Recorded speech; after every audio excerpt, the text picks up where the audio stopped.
With the purchase of the Louisiana Territory, the American eye of colonialism now turned to the west, to Mexico and Texas, and to lands further north. Oregon Country, a region spanning over 500,000 square miles, including present-day Oregon, Washington, and Idaho. From as early as the turn of the 19th century, countries like Spain and Russia claimed Oregon for themselves. Through a series of treaties, they renounced their claims. Soon, only the United States and Britain were left in the conflict. And with the rise of the lucrative Pacific fur trade, both nations were determined to fight tooth and nail for it. From the year 1818 onwards, a policy of joint control over the Oregon Country was established. However, with the growing popularity of Manifest Destiny in the United States, waves of settlers traveled west in search of greener pastures. This gave rise to many problems, as the settlers claimed land that the British believed was theirs. The need for a British-American border was becoming evident.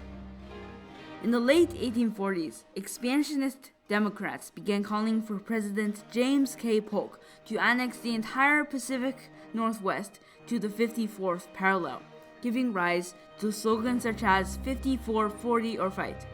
But as the United States was on the brink of war with Mexico, Polk returned his claim to the 49th parallel. After weeks of negotiation, the Treaty of Oregon was signed on June 15, 1846. But there was one problem, one that would result in a war lasting 12 years.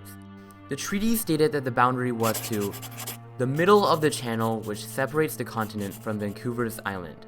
However, there were actually two channels in the area, the Haro Strait and the Rosario Strait. The treaty did not specify which one would become the border. The treaty did not mention at all the islands in the middle. The archipelago, including over 400 islands, was collectively called the San Juan Islands. The British, who had a presence on Vancouver Island, had claimed the Eastern Strait, the Rosario Strait, that it would leave the San Juan Islands to the British Empire, and the Americans saw the Haro Strait as the rightful determining spot as to where it should go, lending the islands to the United States. James Prevost, an admiral for the British Navy, said this about the islands. San Juan is a fertile and beautiful island, of the utmost value to Great Britain. Commanding as it does the channel of communications between Vancouver Island and British Columbia, San Juan is invaluable to our possession. In late 1853, Governor of Vancouver Island James Douglas attempted to establish a British presence on the island by assigning colleague Charles Griffin to start a farm. Griffin brought with him 1,369 sheep, letting them loose to graze on the island's pastures. He named it Bellevue Sheep Farm. The farm prospered. By May of 1859, Bellevue's livestock population had risen to over 4,500. The only issue, it seemed, was the constant harassment Griffin received from the Americans. Believing San Juan to be their land, the US government persistently sent customs and tax collectors to the island. Although they failed to collect any tax from the defiant Griffin, they still caused a large amount of trouble. In addition, there were now 25 Americans living permanently on San Juan Island. After the Fraser Canyon gold rush of 1857, unsuccessful miners settled on the island in search of a new life. One of them was a man named Lyman Cutler. Cutler relocated to the island in April 1859.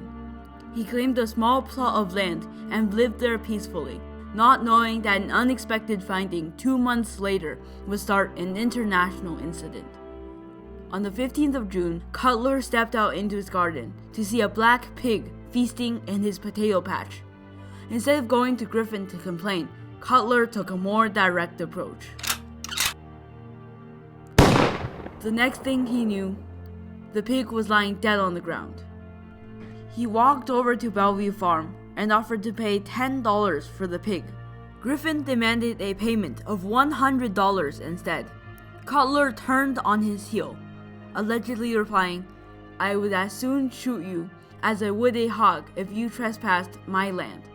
Griffin, angry at Cutler and all American settlers, decided to report the story to British officials. They responded by threatening arrest.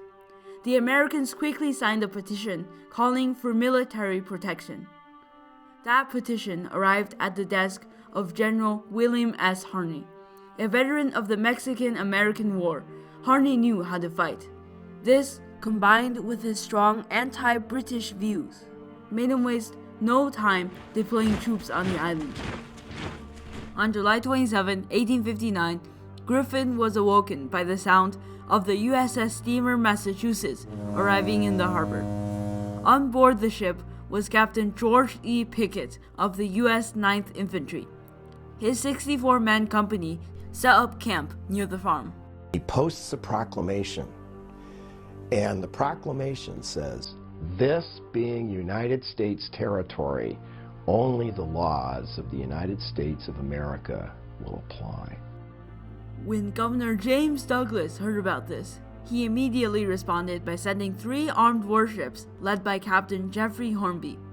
They were carrying over 1,000 Royal Marines with orders to land and engage if necessary. Pickett was outnumbered. However, he will not go down without a fight, famously saying, "We'll make a Bunker Hill of it." Afraid the situation would escalate into full-out warfare, Captain Hornby hesitated in landing his troops. This gave Pickett enough time to receive 171 reinforcements from Lieutenant Colonel Silas Casey. It became a standoff. The British in their warships and the Americans in their now artillery-protected camp. Each group was trying to get the other to fire the first shot, but neither did. It took weeks before President James Buchanan heard about the situation. Alarmed, he sent General Winfield Scott to negotiate. General Scott and Governor Douglas agreed to evacuate the majority of the troops, leaving behind 1 company. They agreed to a joint occupation until matters could be officially settled. However, with the start of the American Civil War, it had to wait. Nobody expected the joint occupation to last a full 12 years, but it did. It was in 1871 that Britain and America finally came together to sign the Treaty of Washington. The Treaty of Washington was supposed to answer the San Juan question, as well as a few other Anglo-American conflicts. To resolve the first problem, Hamilton Fish, the US Secretary of State, and Sir Edward Thornton, the British minister, decided to compromise. They handed the conflict over to an unbiased third-party country. The issue was sent to Kaiser Wilhelm I of Germany for binding arbitration.